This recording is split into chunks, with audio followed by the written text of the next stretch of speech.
S.S.S. Vaeira, Tov Shin Pei Aleph. Want to thank our video crew who's here tonight, filling in for our last videographer. The Baruch Hashem got married this week. Of course, once again, we wish him a mazel tov. We hope we'll see him back here one day. And this week in S.S.S. Vaeira, we really begin to speak about Geulas Mitzrayim and Geula, and it's working, and the wheels are really starting to turn. The wheels of Geula are turning this week. The Makkos are happening during our Parsha. We begin, the first 7 Makkos happen in this week's Parsha, and Hashem is making the Geula happen. Nesivos Shalom brings down the Yalkut Shimoini in the Novi Hosea, Tov Kuf Yud Tes, and he tells us something that we're all really very familiar with. Bizchus emuna nigalu avoseinu mimitzrayim. That the schus that we had to get us out of Mitzrayim, you know what it was? It was the schus of emuna. And here comes something that we need to know. It continues, Uvizchus emuna asidin lihigoel. The reason we got out of Mitzrayim was in the schus of emuna, and the reason we're going to get out of this golus that we're in right now is also emuna. And Nesivos Shalom tells us, and he uses this word, bizchus, and he says a pshat, something just a little bit different. Nesivos Shalom says that the word bizchus denotes zachus, clarity, like shemen zayis zach, something that's clear. So what this Maimar Chazal is telling us is that bizchus emuna, not just with emuna, but bizchus as in zach, the clarity of emuna. With the clarity of emuna, it's with that clarity that geula happens. And he brings from the Saba Kadisha Mislamim, Zchus Yogan Aleinu, and he brings down the Be'er Avram in our Parsha. And he says that, we have to remember that when it came time for Klal Yisrael to leave Mitzrayim, we need to remember and understand what Madrega, where Klal Yisrael really was at this time. Understand that Klal Yisrael had gone down all 49 steps. The Memtes Shari Tuma, they had gone down. And really, if you're going to ask, was there a schus for Emunah? Was there anything really spiritually left of Klal Yisrael? The answer to that was no. Every midah that every midah that the people of Klal Yisrael had been totally overcome by Gashmias. They had spent all these years in Mitzrayim, and slowly it worked on every milah that a yid has, and every midah that a yid has. Mitzrayim worked on it and turned it into a negative thing, turned everything into kuloi Gashmias, where the focus now was on the Gashmias that so enveloped Mitzrayim. But there was one thing left. The only thing that was left is that which was most deeply rooted in every single Jew. And as we mentioned, that deep-seated emunah. Emunah, because we are ma'aminim b'nei ma'aminim. You don't just become a maimin on your own. We're ma'aminim b'nei ma'aminim.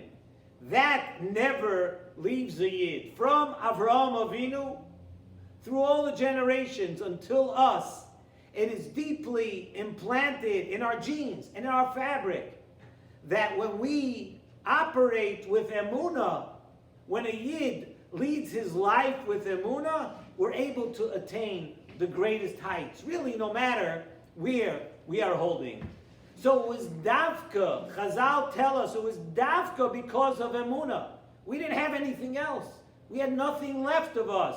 We were so beaten down. Gashmias, Ruchnias, everything was so beaten down and turned around. Everything that we as Jews stand for was so changed by Mitzrayim, we were left with Emunah. And as because of that emunah and through that emunah that we were able to get out of Mitzrayim.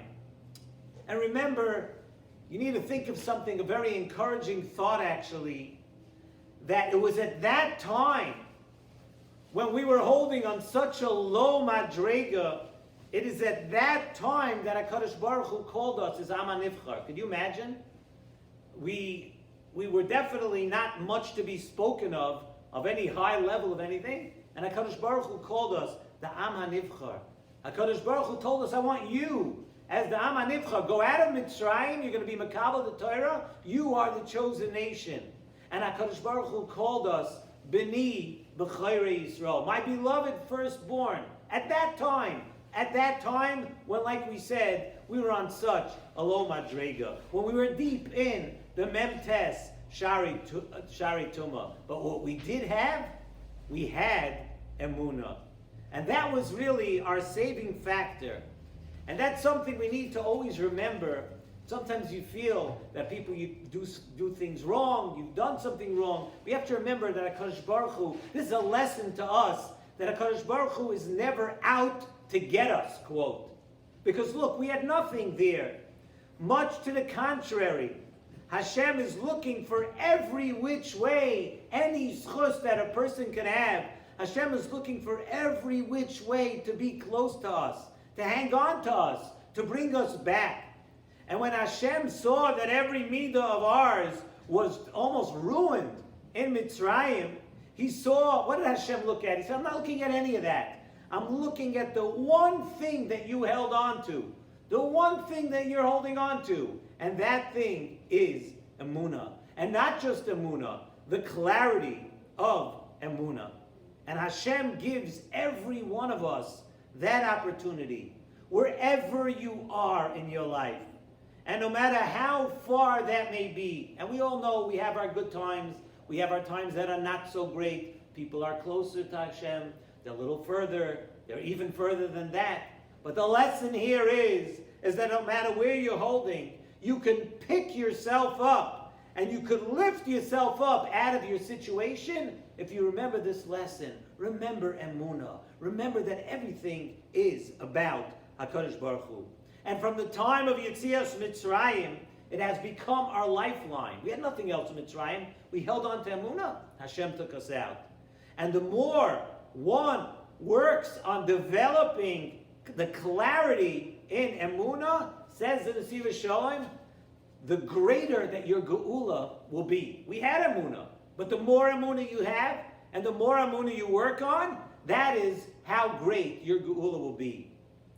Nesivos Shalom brings down Saba Kadisha Milechavich, Zchusi Yagan Aleinu. He says that we know, very famous, Chazal tell us that after 120 years, when a person goes back up there, they're going to ask some questions.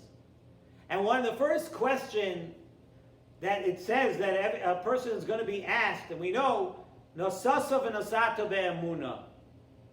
And the simple translation, we all know the simple translation, they want to know, they're not going to ask you first, were you Rosh Hashiva, did you finish, how many blot did you learn a year? They're going to ask you, did you deal honestly in business? That stamazai is a lesson, something important for a person to know. Question number one, were you honest? Were you an honest businessman? Was your word your word? That's the simple translation, and of course we're not going to go off of that. But Nesivos Shalom says something beautiful. And another translation of this question. He says, they're going to ask you, Nasasa v'nosata be'emunah. They're going to ask you, did you work on your emunah? Did you work on that? Did you work on becoming a bigger maimin?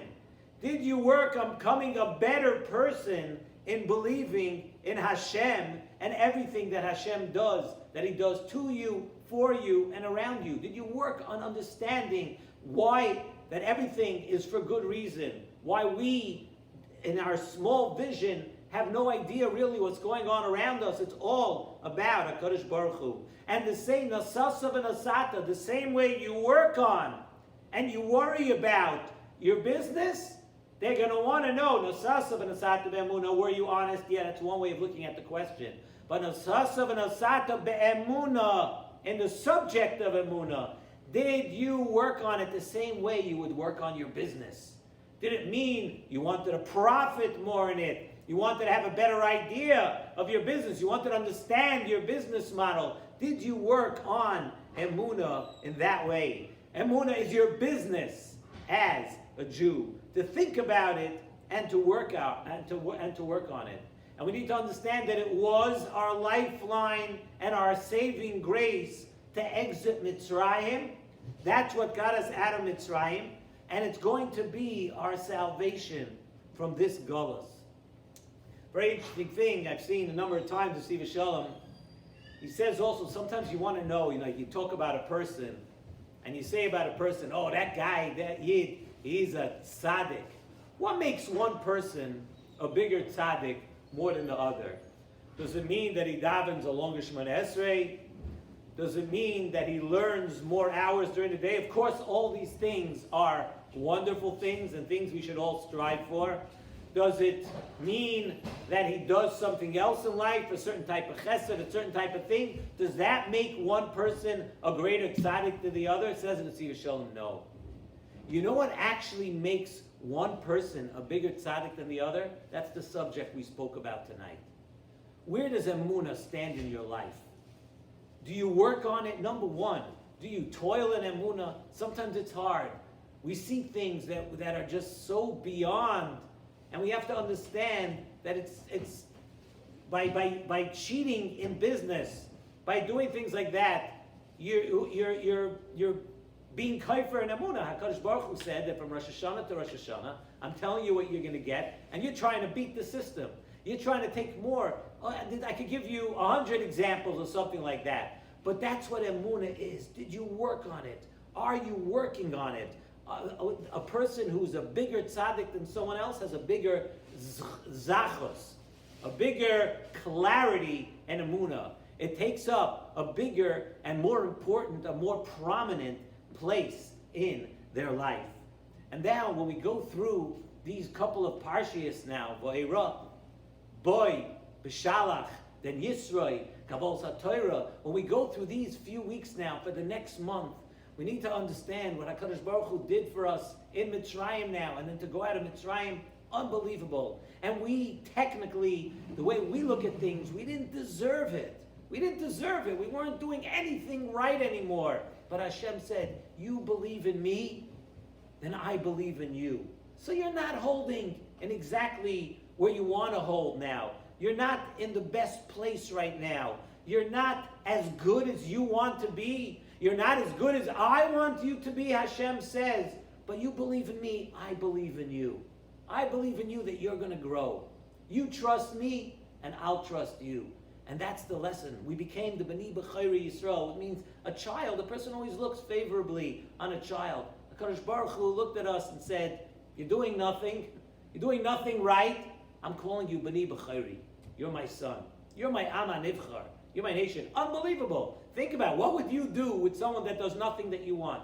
You'd say at that time, I love you. You're fantastic. You're everything. No. That's the lesson. HaKadosh Baruch Hu says, you had emunah in Mitzrayim. You trusted in me. Come. I'm taking you out. It's a lesson for every person. Everybody needs some kind of personal geula in their lives. Personal, something you need a geula from. A personal geula. Work on emunah. Work on saying, Hashem, I'm leaving this to you. This thing, I'm leaving it to you. You know what's best for me. I'm going to go along with you. And the Nesivos Shalom tells us, the more clarity you have in that, the bigger the geula will be. Let's learn these lessons. Let's internalize them. Let's grow from it. We'll come out a different person in about a month from now.